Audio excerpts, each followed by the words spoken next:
Hello and welcome back to Jimbo's PC Builds. Before I begin, could I please ask you to subscribe, because we need all the subscription numbers we can get. It's much appreciated. Also, if you watch the video and you like it, please toss a like on it, and also don't forget to hit the bell icon to be notified of future content. Anyway, so today I'm going to do a quick case review of the Lian Li LANCOOL 205.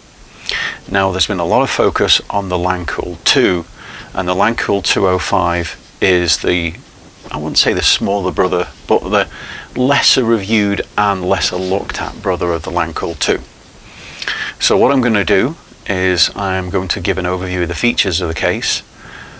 Then I am going to put a build in this thing. I'm going to build it around a Ryzen 5 3600. And once I've done all that, I'll draw my conclusions and I'll let you know what I think. The difference between the front of the LANCOOL 2 and the LANCOOL 205 is the 205 has perforations down the side of the case, whereas the LANCOOL 2 has perforations down the front of the case. Both then have a dust filter on the inside, and it comes supplied with one fan at the front, but probably having at least two fans on the front would be better. The case comes supplied with one fan at the back, but it's also got the possibility of either outtake or intake from the top. And as I say, it comes supplied with one fan at the front, and it comes supplied with one fan at the back, but you can add to that. With the build I'm going to do, I'm probably going to put a 240 AIO at the very top of the case. The glass side panel comes off using thumb screws at the back. Once the thumb screws are removed, you simply slide the panel back and then it comes off. On the inside of the case, you've got an area for the back of the motherboard. You've got holes for cables to come through to the bottom of the motherboard, and you've got a slant rather than grommets for cables to come out to the motherboard from the side. Rubber grommets would have been probably more ideal. The back panel comes off in the same way as the front panel. You release the thumb screws, you pull, and it just comes away.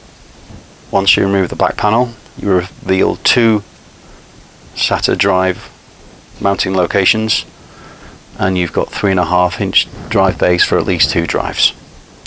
You can also see that there is a filter on the bottom for underneath the PSU. It doesn't go the full length, it only goes as far as probably your average size PSU. Cable management wise, there are no Velcro ties on the back of the case, but you have got plenty of tie off points. Front I/O is very basic. There's no USB-C. You've got two USB 3 headphone and microphone jacks, and also the power button. Alright, now we've done a general overview of the case, let's get the build done and give the general thoughts and overview. So the parts I put in the build are a Ryzen 5 3600, an MSI Tomahawk B450 Max, Trident Z RGB RAM, which is 16 gigs of at 3600 speed, a power cooler 5700 XT, of course the Lian Li 205 case, a Corsair RM750X modular power supply, a Corsair H100i Pro all-in-one liquid cooler, a 970 Evo Plus NVMe hard drive, a Tforce 1GB SSD, and finally, to finish things off, there were some custom cables.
So when doing the build in the case, there were things that I liked and disliked about this case.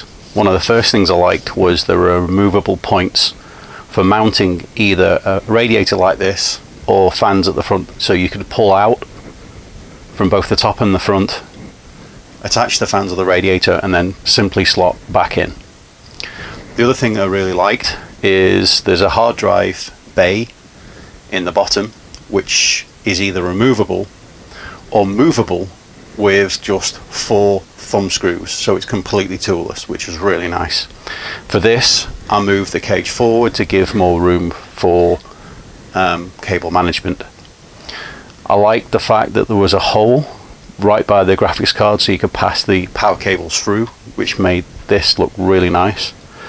Also, I mentioned earlier that there were no rubber grommets for passing cables through, but there's a bar that's very similar to an NZXT case, which does a really good job of letting you hide the cables really well.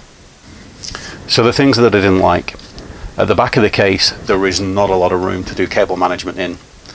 Also, there was not a lot of tie points. It made doing effective cable management pretty difficult. Got there in the end, but it was difficult.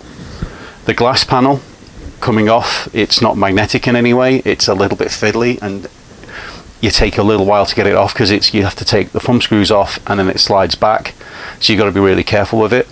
I've left the film on for now, as you can see, and there are marks all over it. If you were trying to take this off without the film on, you would end up with lots of fingerprints all over the place.